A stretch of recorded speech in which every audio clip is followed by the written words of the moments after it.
High friends, আমি Shobhan. Welcome to my YouTube channel. তো এখন আমি রক্তবীজ 2 এই মুভিটার যে নতুন একটা সং এসছে আজকের ডেটে, মানে 2 সেপ্টেম্বর 2025-এ এই গানটা নিয়ে কথা বলবো। গানটার টাইটেল ট্র্যাক হলো দিওয়ানা বানাইছে। তো গানটা কেমন হলো, গানটার ডিউরেশনের কথা যদি বলি, 2 মিনিট 51 সেকেন্ড গানটার ডিউরেশন। এবং গানটা কিন্তু গেয়েছে তিনজন সিঙ্গার মিলে গানটা গেয়েছে। রূপর্ণা ভট্টাচার্য, উশ্রী ব্যানার্জি এবং বনি চক্রবর্তী। গানটা কিন্তু একটা অদ্ভুত রকমের একটা ভাইব গানটার মধ্যে পাচ্ছি, একটা কিশোরী ভাইবও কিন্তু এই গানটার মধ্যে কিছুটা হলেও কিন্তু পাচ্ছি। গানটা কিন্তু আমার বেশ বেশ ভালো লেগেছে এবং যেরকম লোকেশনে শ্যুট করা হয়েছে খুব ভালো লেগেছে।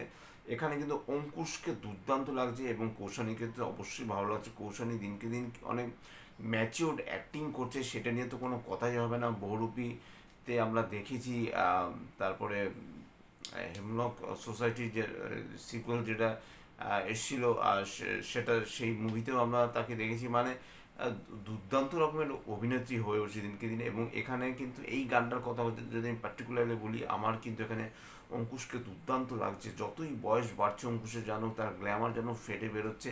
এবং এখানে অঙ্কুশ এবং কৌশলের যে কেমিস্ট্রি, সেটা বেশ ভালো। ফরেন লোকেশনে শ্যুট করা হয়েছে, বোঝাই যাচ্ছে। এখানে মুনিরের যে ক্যারেক্টারটা, সেই ক্যারেক্টারটা অ্যাকচুয়ালি এটা হয়তো বা তার যে ক্যারেক্টার, তার একটা ফ্ল্যাশব্যাকের একটা ক্যারেক্টার এখানে এটা হতেই পারে। এখানে কিন্তু একটু সময়ের জন্য একজনকে দেখা যায় যে মনিরকে ফলো করছে। যখন মনির চোখটা সেই দিকে যায়, তখন কিন্তু ক্যারেক্টারটা মিলিয়ে যায়। কাজেই কোনো কারণে মনিরকে কি কোনোভাবে তাকে আগে থেকে ফাঁসি দেওয়ার চেষ্টা করা হচ্ছে, বা তার যে ব্যাকড্রপটা বা তার যে ব্যাকগ্রাউন্ডটা চেক করা হচ্ছে, বা তাকে সে ভালো, তাকে কি খারাপের দিকে নিয়ে যাওয়া হচ্ছে, বা তার ফ্যামিলি ব্যাকগ্রাউন্ড হয়তোবা সেটা হয়তো অনেকটা চাপে পড়ে তবে হয়তোবা সে টেররিস্ট হয়। অনেক অনেক প্রশ্নের মুখোমুখি হয়ে উঠছে। কিন্তু যাই হোক, সব মিলে আমি আবারও বলছি, গানটা কিন্তু দুর্দান্ত। গান আজকাল একটা জিনিস আমি বুঝতে পারছি না, গানের ডিউরেশন কিন্তু দিনকে দিন কমে আসছে। এই রিলসের যুগে আগে প্রায় 7 মিনিট 8 মিনিট ধরে একটা গান হতো, 5-6 মিনিটের গানও হতো।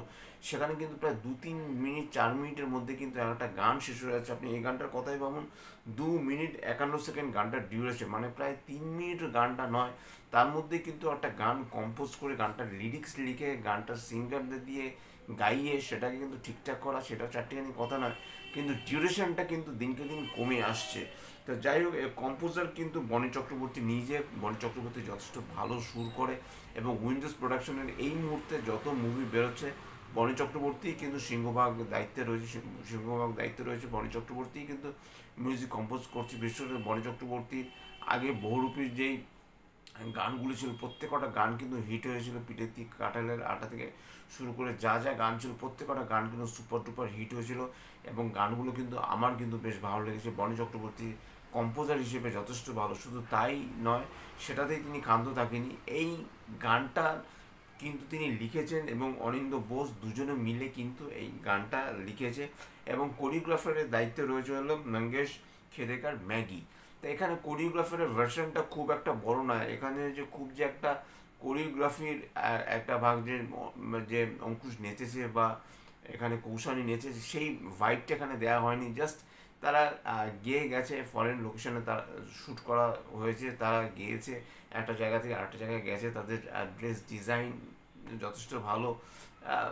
যেরকম লোকেশনে শ্যুট করা হয়, তার মানে গানটার জন্য যে যথেষ্ট খরচা করা হয়েছে, সেটা কিন্তু জাস্ট বোঝাই যাচ্ছে। তা সব মিলিয়ে কিন্তু গানটা আমার কিন্তু বেশ ভালো লেগেছে। এবং জানি না রক্তবৃষ্টির গানগুলো কতটা পপুলারিটি পাবে। অর্ডার ছাড়া বর্ডার, সেটা তো মোটামুটি সুপার টুপার হিট হয়ে গেছে। এই গানটা একটু রোমান্টিক ভাইব এনে দেবে। আমার মনে হয় রক্তবৃষ্টির হয়তো বা আর একটা গান হয়তো বা আসতে পারে, একটা কি দুটো গান আসতে পারে, তার থেকে বেশি গান থাকবে না। আমার মনে হয় না রক্তবৃষ্টিতে 3-4টে গানের বেশি গান থাকবে। কারণ রক্তবৃষ্টি কিন্তু অনেক একটা একটা সিরিয়াস একটা মুভি। কাজে সিরিয়াস মুভিতে কিন্তু গানের সংখ্যা যতই কম থাকে ততই ভালো। তা আমার মনে হয় যে সেটাই রক্তবীজ টুতে আমার মনে হয় হয়তো বা আর একটা বা দুটো গান থাকতে চলেছে। যাই হোক, এটাই ছিল আমার দিওয়ানা বানাইছে এই গানটার সং রিয়াকশন বা রিভিউ বলতে পারেন। যদি আমার চ্যানেলটা ভালো লাগে থাকে, লাইক শেয়ার কমেন্ট এবং সাবস্ক্রাইব করতে ভুলবেন আমার চ্যানেলকে। ইনস্টাগ্রামের লিঙ্ক, ফেসবুকের লিঙ্ক এবং ইউটিউবের লিঙ্ক আমার ডিসক্রিপশন বক্সে দিয়ে দেওয়া রয়েছে, সেখান থেকে আপনারা আমাকে কানেক্ট করতে পারেন। Tata, love you, bye bye, and good night.